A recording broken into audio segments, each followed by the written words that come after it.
banyak kali cakap kalian. Cepat selesaikan kerjaan tuh. Habis itu pel rumahnya. Aku mau pergi ke Pekanrabu.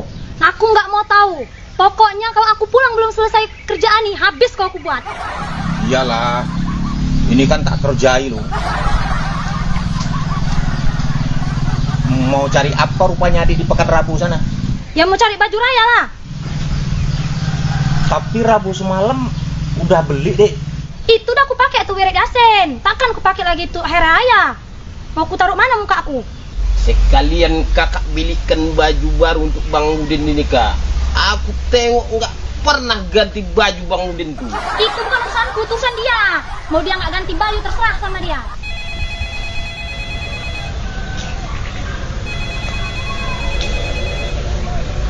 Mama aku nelpon. Halo, assalamualaikum mak. Waalaikumsalam. Din, engkau sibuk, Din? Enggak mak. Mbak demam, Din. Mau berobat ke puskesmas.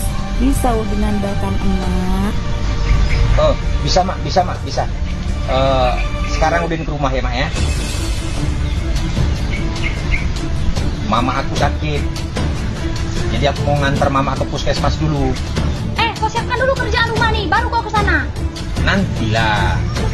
Nanti abang pulang dari sana, abang lanjutkan lagi. Nggak bisa. Kau siapkan dulu ngepel lantai rumah tuh. Dari segala aku nengoknya.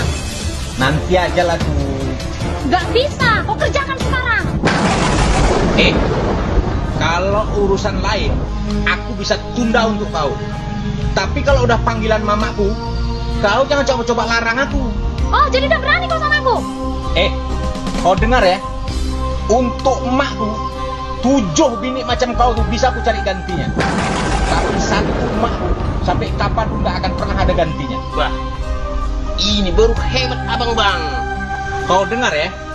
Sebagai anak laki-laki, aku gak akan pernah mindahin surgaku dari telapak kaki emakku ke kaki bini. Camkan itu. Mantap Bang. Baru jempol itu namanya. Wali-wali dan ya Alhamdulillah.